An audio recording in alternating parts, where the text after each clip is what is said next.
From a product management standpoint, what were the key challenges in the early days? We the key one of the key challenges was just building fast enough because there were so many ideas of things that we wanted to build, but we also had to build the infrastructure to get all of these other schools on the network. Because if you don't remember, Facebook was just for college students for 2.5 years. It's something that people tend to forget. But it wasn't until October of 2006 when the site opened up and anybody could sign up. We weren't sort of the classic entrepreneurs who go out to the venture capital firms and get funding and then go and build a business. Instead, we were building a product first. And then from there, trying to attract, the capital to be able to attract and keep great employees and really then build a company. And I mean, it's certainly become a big company today. So every startup makes lots of mistakes, and it's one of the quickest ways to learn. As you look back on the early days of Facebook, what were some of the key mistakes you made, the company made? Yeah, I mean, I think that Facebook has at times had a hard time balancing, but overall, I think in the long run, it's good for it. Is figuring out how quickly to change the product, and balancing that with a user base that is very invested in the product and very used to how it works. And so that was certainly a challenge, figuring out, particularly for people who hadn't really led big companies before, figuring out that balance between how much do you listen to users who are saying something in the short term, and how much do you really follow through on a vision for a product that you believe in.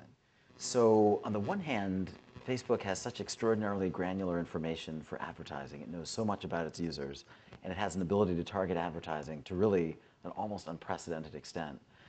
On the other hand, people use Facebook to communicate with each other, to share information. They're generally engaged in activities where they don't want to be advertised at. If you contrast that to, say, a Google, where people are looking for something, often looking to buy, sometimes the paid search advertisements are more helpful than the natural search results.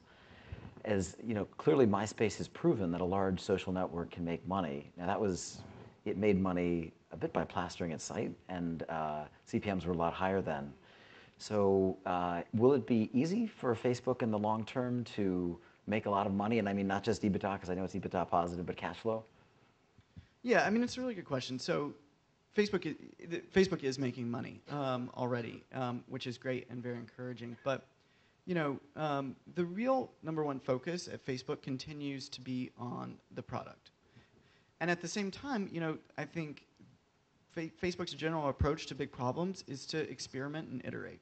You know what I mean? So you experiment with lots of different advertising streams. You have everything from self-serve ads to traditional banner ads to placements on different parts of the site, to virtual gifts, you name it. There's lots of experiments going on.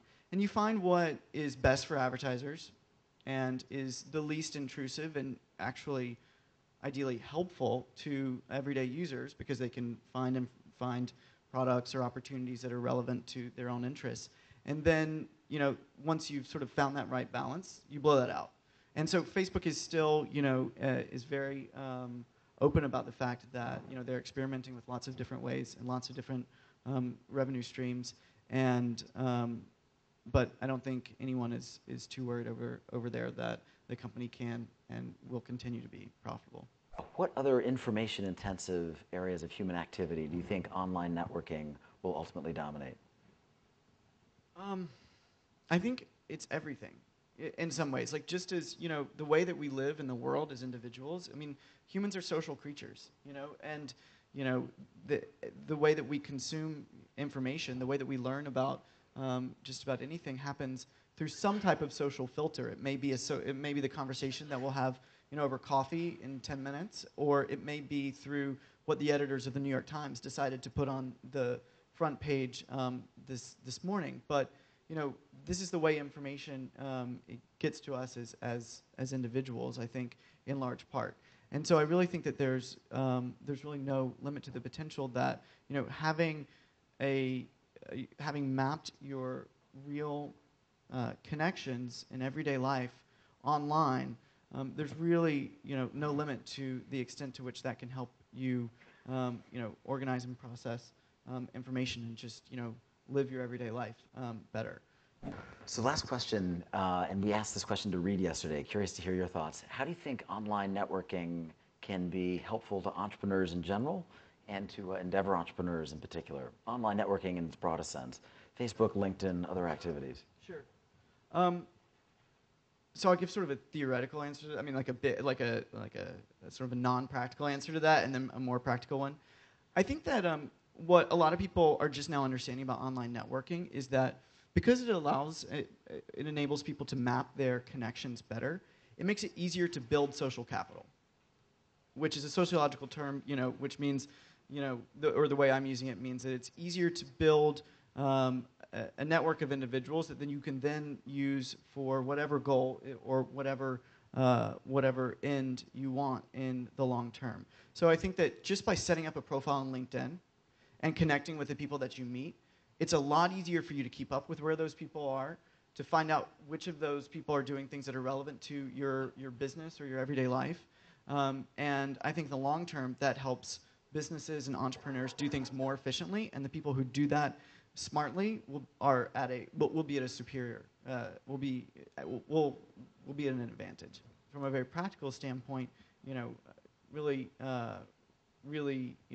creating a space and treating it seriously and sharing as much as you can on these networks will put your company, regardless of what it does, where it is, or what sector it's in, at a disadvantage. It may not seem that way right now today. It may just seem like a dinky little page on Facebook, but that's sort of what Facebook seemed like 5 years ago.